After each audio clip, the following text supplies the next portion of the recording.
Hi, today is Thursday, April 6th, 2017. It's the fourth day of the sixth week of Lent.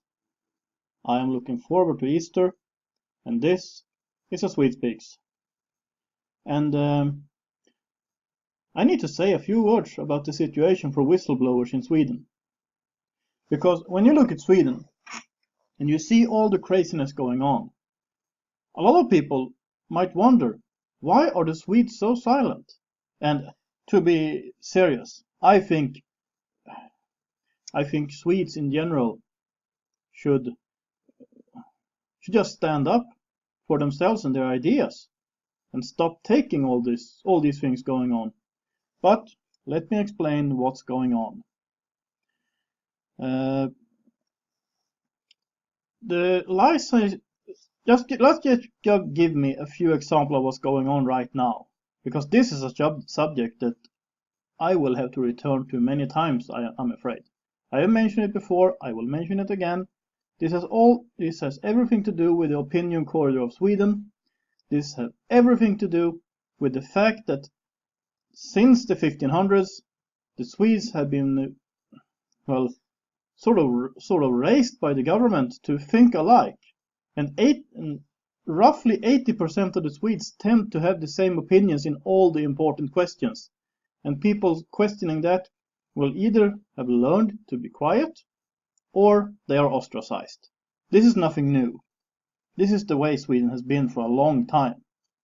And we have some recent example of what's going on right now, because it seems like many Swedes are starting to get tired of this. Many Swedes seem to take the chance of actually, growing a spine, which is something that I have been hoping and praying for a long time. And there are some Facebook groups that in Sweden. One of them is called Rädda Vården, Save Healthcare, and it's about mismanagement of public healthcare and things going on.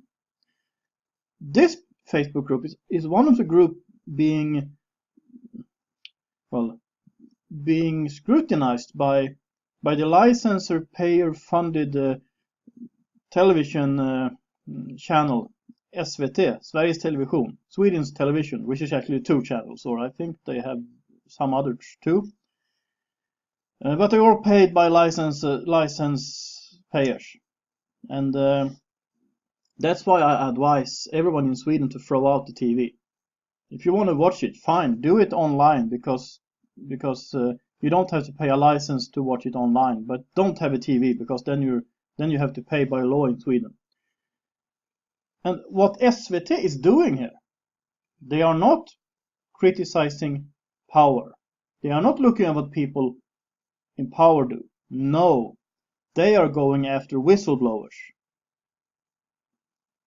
Let that sink in.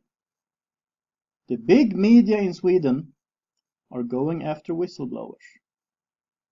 And they are going after people who choose to be anonymous because someone in the debate said, I will Google it and I will add it to the information box, but someone said that they had to do this because the anonymous Facebook groups is tearing public debate in Sweden apart.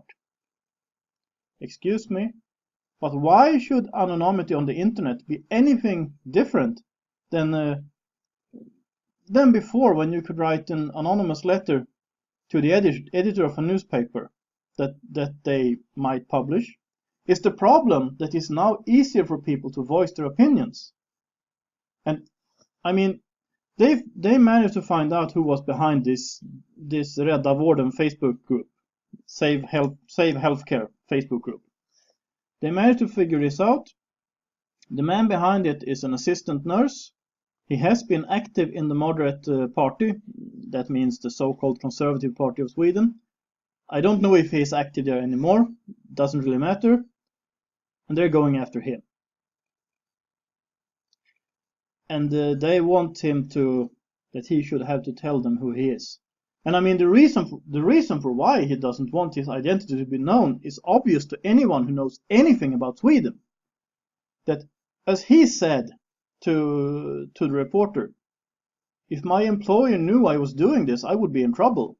So I'm afraid he is in trouble now. I don't know. I haven't really followed that up. But I could mention someone else who got in trouble. And her name is public knowledge in Sweden, so I don't have to. I mean, she's been with face and name and everything in newspapers recently. So she's not keeping it a secret. And that is the Swedish teacher Anneli Sjöberg, who has been teaching languages at high school in Sweden for many years. I think it was 19 years. And she wrote on Facebook that she didn't agree with the Swedish migration policies. And she was invited to speak at something called the People's Demonstration, Folkets Demonstration. And she told her employer what she was doing. And they said that they were used with her being political, no problems there. But then she spoke at this demonstration, and according to the left, this demonstration is full of Nazis. I haven't been there, and I haven't checked who are there. I know some of the people who have been there, and they aren't Nazis. I cannot guarantee that not a single Nazi would join such a demonstration. I mean, how could anyone having a demonstration cherry pick who comes there? Of course they could stop people with, well, if someone comes with a swastika, I hope they stop them, of course. But they can't really check what kind of ideas people have in their minds. I mean, it's like, I can't stop identitarians from commenting here, and they are identitarians. We don't agree, and that's fine. You're welcome to comment here anyway. We agree sometimes on some things. But I digress. The point here is, what she said during that demonstration, as far as I understand, there was nothing racist about that. It was just a pure and simple logic that Sweden cannot have open borders policies. It's not going to work. It doesn't work financially. It doesn't work culturally. It just leads to lots of problems.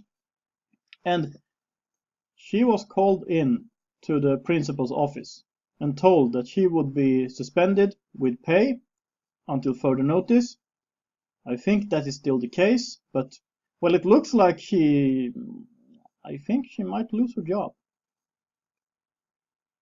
And you wonder why people choose to be anonymous. There has also been a poll about the people in Sweden and their trust for different institutions in society. And this poll showed that so-called public service TV is the trust for them is getting lower. And well, public service TV, that is SVT, Sveriges Television, so, which would be translated into Sweden's television, or the television of Sweden. And I prefer to call them public disservice and socialist indoctrination, because that's really what it's about. And it's been like that as long as I have been alive. I remember the socialist programs they were pushing as kids. Thank you very much. I remember them. I remember the shows where they threw away all the keys and all the money, and everyone was going to live in peace and harmony and kumbaya. I remember that. And I remember how they would only show Donald Duck once a year on Christmas Eve. I might do a show about that sometime in the future, because they didn't like this kind of commercial entertainment. And I remember that when they got competition, when one of the greatest Swedes of modern times, Jan Stenbeck, when he started competing with them by sending TV signals from London to Scandinavia, how they were outraged that this TV channel, which was privately owned, would show entertainment every day. Not just indoctrination TV, they wouldn't call it that, but that's what it all was about. I remember I remember having read, because I was too young back then, but I remember that the Women's League of the Social Democrat Party of Sweden, Socialdemokratiska kvinnoförbundet, they wanted to ban, well, satellite antennas in Sweden, or antennas, because they didn't want the Swedes to be able to get foreign TV and crazy ideas. North Korea, anyone? Okay, maybe not, but it's close enough. And before I end this one, I'm just giving you a broad picture here of what's going on. And I don't really have a good solution to this more than as long as just a few Swedes speak up, they can easily be silenced. They will have to pay a heavy price for this, and it would be extremely difficult for me to be employed in Sweden. I live in Norway. However, I would also like to point out that Norway is heading the same direction. There is an opinion corridor here now too. And part of it is also because of this advertiser culture. How advertisers are so scared of offending anyone. So they don't want to be associated with what you might call un-PC views outside of the mainstream narrative. I mean, it's the same thing that what's going on YouTube right now.